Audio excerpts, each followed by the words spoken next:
The sound of police sirens tore through the air as 6 patrol cars screeched to a halt in front of my house. Red and blue lights flickered wildly across the surface of my pool like disco lights gone rogue. A birthday cake floated face down near the deep end while a pink flamingo float bumped gently against the edge, making a strange squeaky noise. Karen, dressed in a crisp blazer, shouted into a megaphone like she was handling a hostage situation. "This party is illegal. I have called 911. Officers stood around confused, unsure why they'd been dragged to what looked like a backyard birthday bash complete with cake and flashing lights. Then from inside the house, Colonel Sarah Mitchell calmly stepped out with a towel over her shoulder and said, "I'd like to report a false emergency call." The cops froze. And Karen? She began to realize she had just sparked the biggest neighborhood scandal of the year. 3 hours earlier, everything had been perfect. I'd spent the morning setting up Emma's pool party, hanging streamers that matched her favorite shade of blue, the same color she'd painted her bedroom walls when we moved to this house 6 months ago. My name is Jake Reynolds, and I'm a 34-year-old single dad trying to give my 13-year-old daughter a normal life after everything we'd been through. The pool decorations were over the top, floating unicorns, LED lights that changed colors, and enough pool noodles to supply a small water park. Emma had insisted on inviting everyone who'd helped us settle into our new life, which meant our guest list included her new school friends, 3 teachers who'd gone above and beyond to help her adjust, and several neighbors who'd brought welcome to the neighborhood meals during our first weeks here. Colonel Sarah Mitchell had surprised us by stopping by after her shift at the base. I'd invited her months ago when we first met at the school's career day, back when Emma was struggling to make friends and I was trying to show her that there were strong women in leadership positions who could be role models. Sarah had become more than just a family friend over the past few months. She'd been a mentor to Emma, teaching her about discipline, leadership, and what it meant to serve your country. Sarah had mentioned almost casually that her husband worked in military intelligence at the Pentagon, though I hadn't paid attention to the details. Military families all seemed to blend together in my mind, people who lived structured lives with codes of honor that I respected but didn't fully understand as a civilian. As I drove home from the grocery store that morning, loading up on last-minute party supplies and Emma's favorite snacks, I noticed something odd about our neighborhood. There were more cars parked on the street than usual, and several of them had government plates. I'd seen similar vehicles around the base when I'd picked Emma up from her mentorship sessions with Colonel Mitchell. It was the same neighborhood where we'd moved after Emma's mom died in a car accident 2 years ago. The insurance settlement had allowed us to buy a house in this quiet suburb, away from the memories of our old life. I'd chosen this area specifically because it seemed safe, family-friendly, and far enough from the city to give Emma a fresh start. Karen had started her campaign against our family almost immediately after we'd moved to Willowbrook Heights. At first, it seemed like typical HOA overzealousness, the kind of petty rule enforcement that makes suburban life feel like living under constant surveillance. She'd measure our grass height with an actual ruler, document the precise angle of our garbage cans, and somehow always manage to find violations in our landscaping choices. When Emma was going through her grief counseling and having trouble adjusting to the new school, Karen's complaints escalated with surgical precision. She'd call the city about our eyesore lawn while Emma was having therapy sessions. She'd demand emergency HOA board meetings to discuss our property value impact, while I was attending parent-teacher conferences trying to help my daughter cope with losing her mother. But today felt different. As I watched Karen pace behind our fence, her clipboard thick with what looked like legal documents, I realized this wasn't about grass height or garbage can placement. This was personal. The way she watched our house, the timing of her complaints, the calculated precision of her harassment, it all felt like someone who'd been planning this confrontation for weeks. Karen had been documenting our violations, with the dedication of someone building a legal case. Photographing our yard from multiple angles, recording timestamps of our noise disturbances, and maintaining what appeared to be a comprehensive surveillance log of our family's activities. The pool party had been going perfectly until about 2 p.m., when Karen emerged from her house like a general preparing for battle. She was dressed in what I can only describe as business formal for an HOA enforcement action, navy blazer, clipboard, measuring tape, and a police-issued bullhorn that I was pretty sure civilians weren't supposed to have. The party had started at 1 p.m. with a reasonable number of guests, normal party music, and the kind of joyful chaos that comes with celebrating a teenager's birthday. But Karen's approach wasn't about noise levels or crowd size. It was about power, control, and what felt like a personal vendetta against our family's happiness. "Mr. Reynolds thinks he can ignore HOA regulations," Karen announced, reading from her clipboard like she was delivering a court verdict. but I've documented 12 separate violations occurring simultaneously at this so-called birthday party. The most disturbing part was how prepared she seemed, like she'd been planning this confrontation for weeks, waiting for the perfect moment to publicly humiliate our family on what should have been one of our happiest days. The crowd of neighbors who had gathered, initially curious about the police presence, were now witnessing what felt like a carefully orchestrated public shaming. Karen's accusations weren't just about party violations, they were about our family's right to exist peacefully in the neighborhood. Excessive noise during residential hours, unauthorized use of amplification equipment, overcrowding in violation of HOA density restrictions, and failure to obtain proper permits for large gatherings, she continued, each charge delivered with the precision of someone who'd spent considerable time researching municipal codes and HOA bylaws. That's when Detective Mike Torres, a 15-year veteran with kind eyes and the patience of someone who'd seen every flavor of neighborhood drama, looked down at Karen's list and then back at her with something approaching professional amusement. "Ma'am, are you aware that 8 of these 12 violations don't exist in your HOA charter?" he asked, his voice carrying just enough volume for the gathering crowd of neighbors to hear. "I've dealt with plenty of HOA disputes, and this is either a very elaborate misunderstanding or something else entirely." The look on Karen's face at that moment, the slight flush creeping up her neck as she realized her carefully prepared legal ammunition had just misfired in front of half the neighborhood, should have been my first clue that we were dealing with something much bigger than a control-freak neighbor with too much time on her hands. Watching Karen's face cycle through confusion, embarrassment, and then doubling down determination as Detective Torres dismantled her fictional HOA violations was like watching someone realize they'd brought a water gun to a firefight. She clutched her clipboard tighter, her knuckles going white, as she insisted that poolside gatherings exceeding 6 people require special permits under Municipal Code 847, and amplified music during daytime hours violates Residential Noise Ordinances Section 12. The problem with lying about laws to a cop is that cops generally know what the actual laws are. And Detective Torres wasn't buying any of it. "Ma'am, I'm going to need you to step back from the fence and lower your voice. There's no legal basis for any of your complaints and frankly, you're creating a public disturbance at a child's birthday party." The neighbors who had gathered, initially curious about the police presence, were now actively enjoying Karen's very public legal education. Mrs. Johnson from 3 houses down was recording with her phone, probably for the neighborhood Facebook group that Karen had been terrorizing for months with her manufactured crises and fake emergencies. That's when Colonel Sarah Mitchell stepped out of our back door, pool towel draped casually over her shoulders, and said in the calm, measured tone that had guided troops through combat situations, "Officer, I'd like to report a false emergency call and harassment of a military family." The change in atmosphere was immediate and electric. Sarah wasn't just Emma's mentor, she was Colonel Sarah Mitchell. And suddenly I understood why her husband's job at the Pentagon had been mentioned so casually during our conversations. Colonel Mitchell continued, her voice carrying the authority of someone accustomed to being heard in rooms where life and death decisions are made. "I've been observing Mrs. Whitmore's behavior for the past 3 months as part of an ongoing military investigation. Her pattern of harassment toward this family, particularly targeting a military widow and her daughter, has been extensively documented by military authorities." The word investigation hung in the air like a dropped bomb, and I felt my mind racing to piece together what Sarah was telling us. She'd been watching Karen for 3 months as part of a military investigation? That meant this wasn't random, wasn't just about pool parties or HOA violations. This was something much bigger, something that had been building while I thought we were just dealing with an overzealous neighbor. Sarah pulled out her phone with practiced precision and tapped the screen with the efficiency of someone who'd been preparing for this exact moment. "Mrs. Whitmore, I have 17 recordings of you making specific threats against the Reynolds family, including your statement 2 weeks ago about making them understand what real loss looks like, and your detailed plan to systematically dismantle their sense of security until they have no choice but to leave the neighborhood." As Sarah played a crystal-clear recording of Karen's voice making those exact threats, I watched our neighbor's face transform from indignant authority to genuine panic. But Karen wasn't backing down. If anything, Sarah's revelation seemed to energize her, like she'd been waiting for this confrontation and was ready for battle. "You people think you're untouchable because of your military connections and your perfect little lives," she snarled, her voice taking on a venomous quality that made several neighbors take a step back. "But I know things about this neighborhood that would shock you." She pointed directly at me with shaking fury.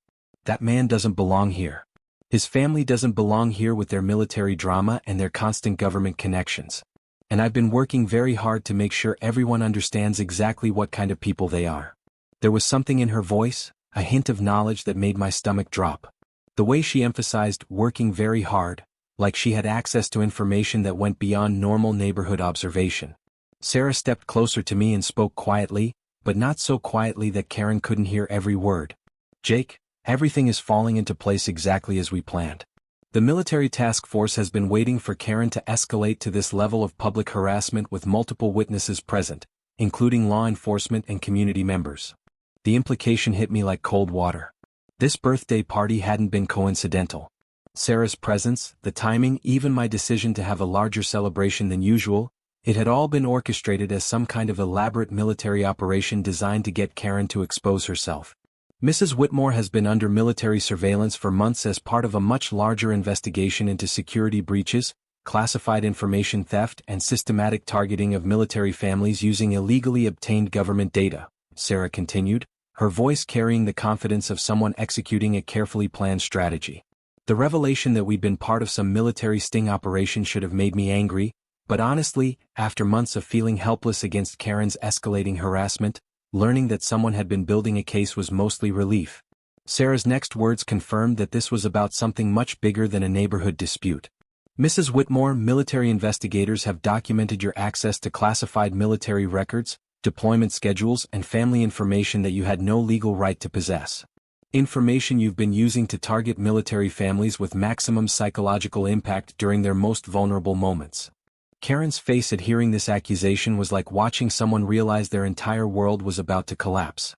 She'd been caught not just harassing neighbors, but potentially committing federal crimes involving military security violations.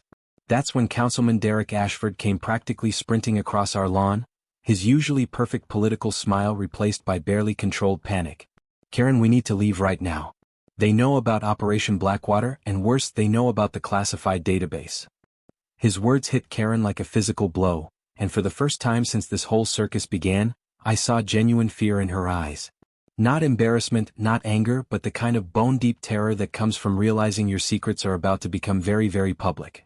Derek, you idiot, she hissed back. You're not supposed to be here. You said this was just about property values and community standards. But it was too late. Sarah was smiling now, the kind of smile that meant checkmate, and Detective Torres was reaching for his radio with the expression of someone who just watched all the pieces of a complex military investigation finally click into place right in front of his eyes. The transformation in my daughter at that moment was something that still gives me chills when I think about it. Emma stepped forward, no longer the frightened kid hiding behind her dad, and looked directly at Karen with the kind of steady courage that she'd learned from her military mentor. Mrs. Karen, Emma said, her voice getting stronger with each word, you always show up when Dad's sad, but you also always leave right before the Miller family has problems, and right before the Chin family moved away, and right before Mrs. Johnson started crying every night. My 13-year-old daughter had been conducting her own investigation, connecting dots that none of us adults had even noticed. You don't hate our pool party, Emma continued. You hate that we're happy and you do things to families that make them not happy anymore. But Colonel Mitchell taught me that bullies always make mistakes when they think they're winning. Detective Torres knelt to Emma's level, recognizing that he was hearing testimony from an unexpectedly credible witness.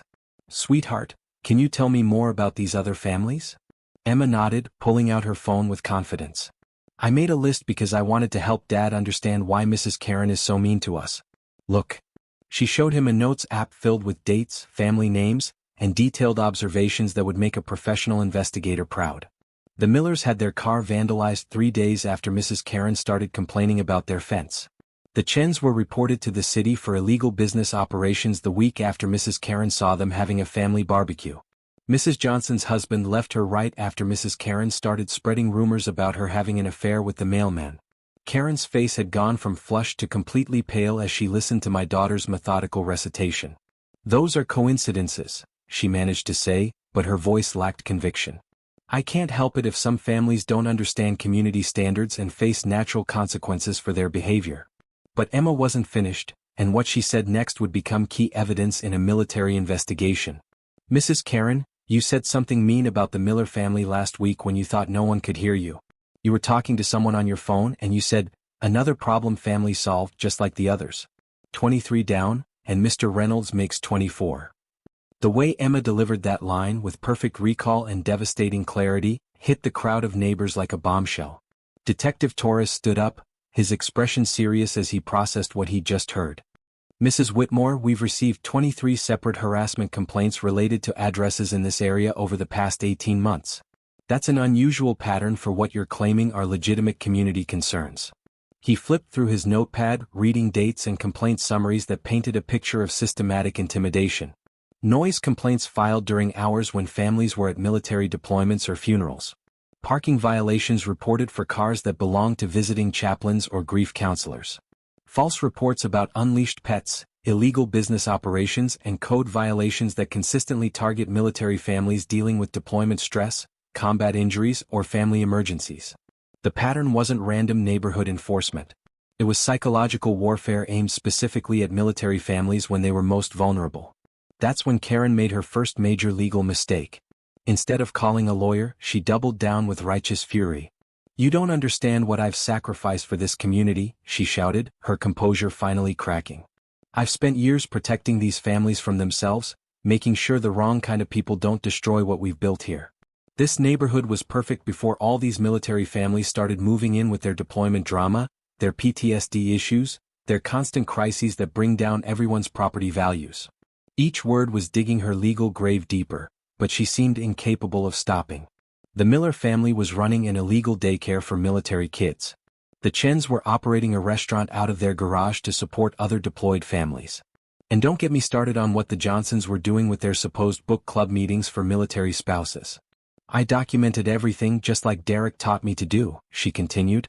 "I have files on every military family in this neighborhood, their deployment schedules, their financial situations, their medical information, and their family problems.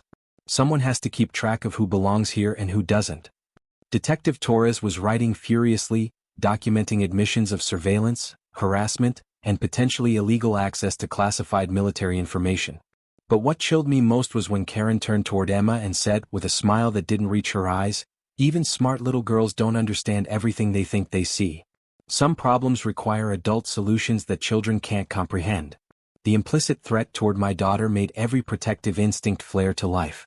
But Colonel Mitchell stepped protectively in front of Emma, and I saw something in the military officer's eyes that I'd never seen before, not the calm mentor who'd guided my daughter through grief, but something harder, more dangerous. "Mrs. Whitmore," Sarah said, her voice carrying the authority of someone who'd commanded troops in combat zones, "you're talking about targeting American military families in front of federal witnesses. I strongly suggest you stop talking and request a lawyer immediately." But Karen was beyond rational advice now, lost in some twisted logic where my daughter's happiness and our family's stability had somehow contributed to a security breach she'd never known she was participating in. "Don't tell me what I can and can't say," Karen snapped. "You people with your perfect military lives, your government benefits, your classified connections, you think you understand loss? You think you understand what it's like to lose everything because military families brought foreign surveillance into our community?" That's when Karen began telling us the real story, the one behind all her rage and manipulation. The personal trauma that Derek had identified and weaponized for his intelligence operation. "My son David was killed in Afghanistan 7 years ago," she said, her voice breaking with genuine pain. "He was 19 years old, a Marine, and he died because someone in his unit leaked their patrol route to enemy forces. 19 years old, and I never got to see him come home because of security breaches and foreign intelligence." The confession hit the crowd like a physical blow, the kind of truth that makes everyone wish they hadn't heard it. "By the time they brought him home, it was too late for me to say goodbye," she continued. "The flag they gave me was supposed to make up for the fact that my baby died because someone betrayed military secrets to enemies. So don't lecture me about understanding loss when Derek told me that military families like yours were bringing foreign surveillance into our neighborhood, and I believed I was protecting other children by targeting you." The revelation explains so much about Karen's behavior, her obsession with controlling military families, her particular cruelty toward families dealing with deployment stress, and how Derek had been able to manipulate her psychological vulnerabilities for his intelligence operation. She wasn't just enforcing HOA rules or even participating in real estate fraud. She was punishing other military families for being what her son couldn't be anymore, alive, safe and home with their children. And Derek had been feeding her classified military data to convince her that targeting military families was protecting America from foreign threats. Derek, still trying to maintain some political authority while clearly panicking, looked at Karen with something approaching manufactured sympathy. Karen, you never told me about the specific circumstances of David's death or the classified intelligence leak that caused it. You said he died in combat, not that he was killed because of security breaches. If I'd known you were struggling with military conspiracy theories and anti-government paranoia, I might have approached our partnership differently. But Colonel Mitchell had been taking notes throughout Karen's breakdown, and her response was swift and merciless. Mrs. Whitmore, are you confessing to harassment of military families based on false conspiracy theories? Filing fraudulent reports about security threats? And providing false information to federal investigators about military intelligence operations? The military officer was building a case in real time, using Karen's emotional confession to pile additional charges onto an already devastating indictment that now included national security crimes. Karen seemed to realize what she'd just done, her face going pale as the legal implications of her words hit her. That's not. I love my son. Everything I did was because Derek told me that military families like yours were security risks, and targeting them would prevent other children from dying in foreign attacks on American soil. Sarah's response was swift and clinical, delivered with the precision of someone who'd been preparing for this moment as part of a military investigation. Mrs. Whitmore, I've reviewed the classified records from your son's death as part of the Pentagon's background investigation into Derek's recruitment methods. Marine David Whitmore died in an IED explosion during a routine patrol in Helmand Province. There was no intelligence leak, no betrayal by unit members, and no foreign surveillance involved in his death. The medical evidence Sarah was citing suggested that Karen's conspiracy theories about her son's death had been manufactured by Derek as part of his psychological manipulation. Your son died heroically serving his country, but Derek has been using your grief and your need for someone to blame to recruit you for operations against American military families. Additionally, Sarah continued, your harassment campaign has targeted the families of active duty service members, veterans with PTSD, and military widows like Mr. Reynolds. That's not protecting America, that's betraying the very families your son died defending. The legal walls were closing in around Karen from multiple directions, but what seemed to break her completely was Derek's final betrayal, delivered with the calculated cruelty of someone trying to minimize his federal charges. Karen, the reason I knew you'd be perfect for this operation is because I've been monitoring military family casualty reports for potentially unstable relatives for 3 years as part of my classified database access. Your case file indicated someone with unresolved grief, conspiracy ideation, and a tendency toward obsessive behavior that could be directed against military families. Derek was revealing that he'd been systematically targeting the grieving families of fallen service members, using their pain as weapons against living military families. I didn't choose you to protect America, he continued, his political mask finally slipping. I chose you because your psychological profile suggested you'd become dangerously fixated on targeting military families as a way of processing your grief, and because your mental health issues would make you an unwitting accomplice to intelligence operations against American military families. Derek had been using Karen's grief over her son's death as a tool for his systematic betrayal of American military families. That revelation was the final straw that broke what was left of Karen's rational mind. She turned toward Emma, her eyes wild with grief and rage and years of suppressed pain that had been weaponized by a political traitor, and said something that will haunt me for the rest of my life.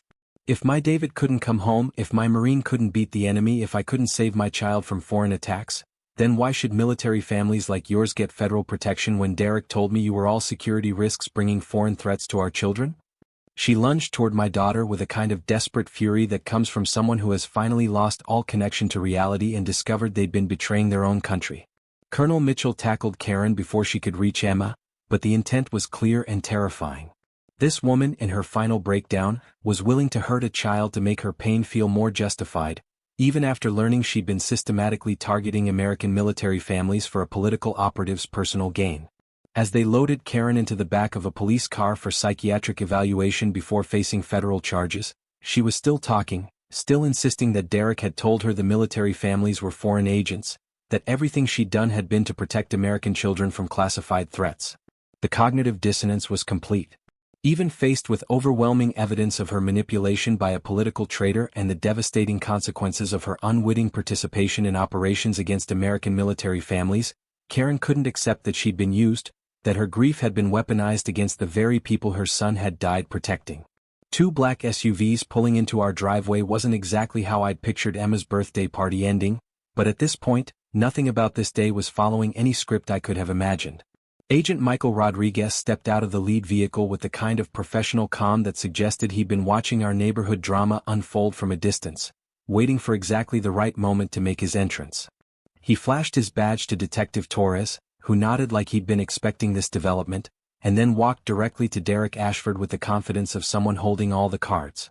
"Mr. Ashford, you're under arrest for conspiracy to commit espionage, theft of classified military intelligence, racketeering, and unauthorized access to classified Department of Defense databases containing sensitive military family information." The mention of DoD databases sent a chill through the crowd, because suddenly this wasn't just about HOA harassment or real estate fraud. This was about national security breaches involving American military families. Agent Rodriguez continued reading charges that painted a picture of systematic federal crimes spanning multiple agencies. "Mrs. Whitmore, you're also under arrest for conspiracy, harassment of military families, filing false reports, and accessory to federal database violations involving classified military intelligence." Karen's confusion was genuine and devastating. Military intelligence? False reports? I never accessed anything classified.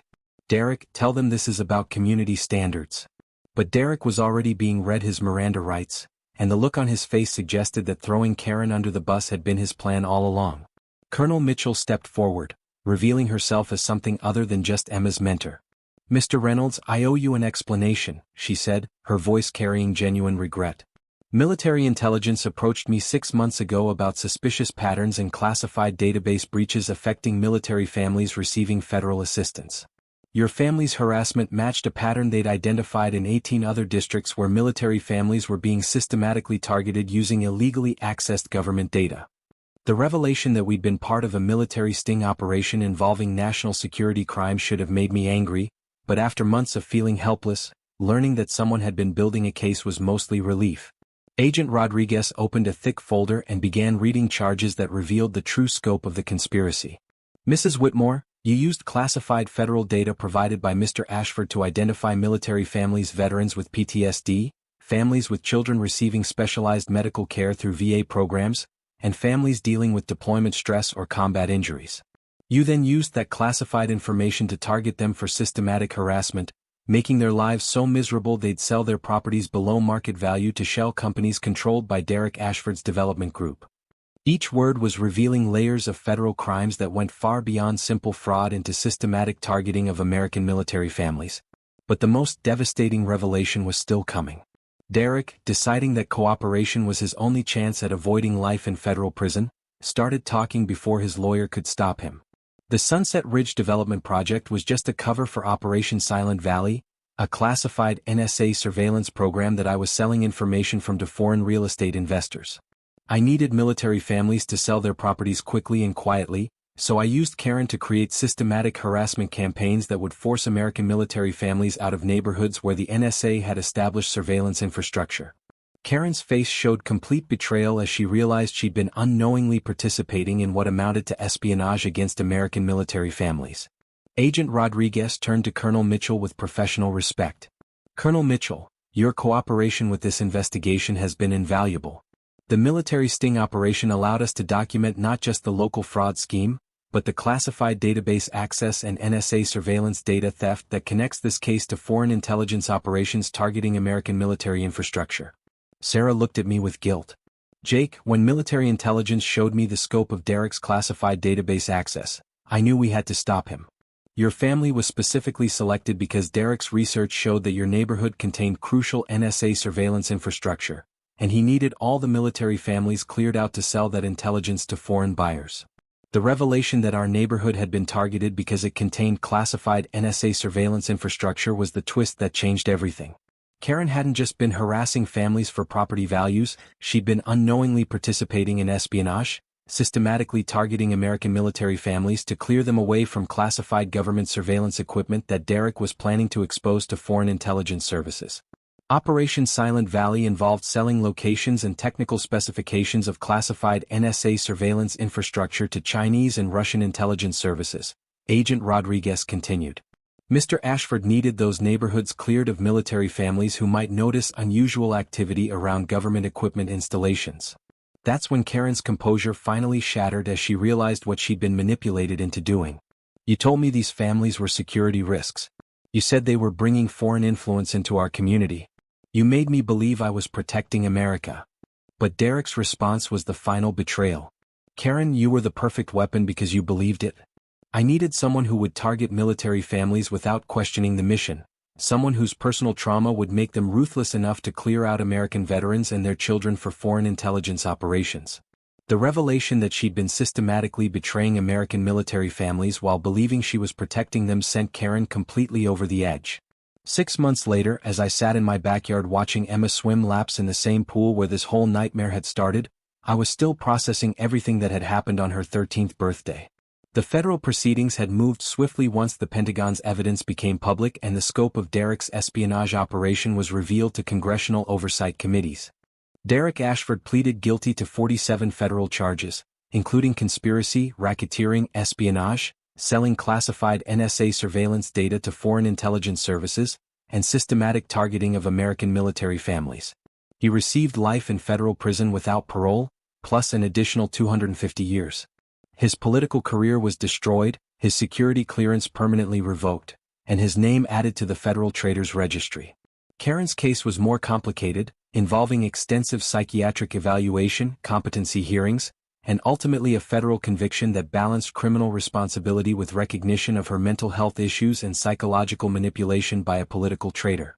She received 25 years in federal prison, followed by mandatory psychiatric treatment, with restitution payments to the 127 military families across 28 states who had been targeted through Derek's espionage operation. The federal investigation revealed that Derek's development company had been systematically targeting military families in 18 states to clear neighborhoods containing classified surveillance infrastructure. The harassment campaigns had affected over 500 military families, resulting in congressional hearings that led to the largest security clearance revocation in American history and new federal laws protecting military families from espionage operations disguised as community development. But the most shocking development had been the broader federal investigation that Agent Rodriguez had revealed during Derek's sentencing hearing. Operation Silent Valley was just one of 23 similar espionage operations that Derek had been running simultaneously, involving systematic targeting of military families, veterans, and defense contractors across the entire United States. The scope of his betrayal was staggering, involving billions of dollars in classified information sold to foreign intelligence services, hundreds of targeted American military families, and a network of political allies who had been systematically accessing and selling classified military data for decades. Derek's cooperation with federal prosecutors, motivated entirely by his desire to avoid the death penalty for treason, had exposed the largest political espionage ring targeting American military families in our nation's history. Today, Emma is 15, thriving in school, and working on congressional testimony about protecting military families from espionage operations for her AP government class. Colonel Mitchell is still her mentor, still our family friend, and now also serving as the Director of Military Database Security for the Department of Defense, where she leads efforts to prevent the kind of classified database exploitation that nearly destroyed our family and hundreds of military families across the country. Our neighborhood is quiet in the way that healthy communities should be, busy with block parties organized by actual neighbors rather than shell companies, and children playing in yards without fear that their families are being targeted for federal espionage operations. The new families who moved into the 15 ghost properties have created a real community where military families are honored rather than targeted, where children with deployed parents are supported rather than surveilled, and where neighbors look out for each other instead of gathering intelligence for foreign enemies. Sometimes I sit on my front porch in the evening, watching normal military families live normal lives, and remember how close we came to losing everything because a political traitor decided that American military families were acceptable casualties in his espionage operations against our government. But the real victory isn't just individual justice. It's systematic reform that prevents political security clearances from being weaponized against the very American military families they're supposed to protect. Karen's final letter from federal prison contained information that continued to help federal investigators identify and prosecute the remaining members of Derek's espionage network. She wrote, "Derek told me there were politicians in 47 districts running similar operations, all targeting military families to clear them away from classified infrastructure. Operation Silent Valley was just the beginning. The federal investigation that started with a 13-year-old's birthday party had exposed the largest betrayal of American military families in our nation's history, and justice had finally won. Sometimes the people who claim to protect us are the ones we need protection from most. Karen thought she was saving her community, but she was unknowingly betraying the very military families her son had died defending. This story reminds us that justice isn't always immediate, but it's often more thorough than we ever imagined. The courage of one military family and the dedication of real patriots in our intelligence services can expose even the most sophisticated threats to our national security. And sometimes, it takes a military colonel, a grieving father, and a brave teenager to remind us that the greatest threats to American military families often come from those who wrap themselves in the flag while selling our secrets to the highest bidder.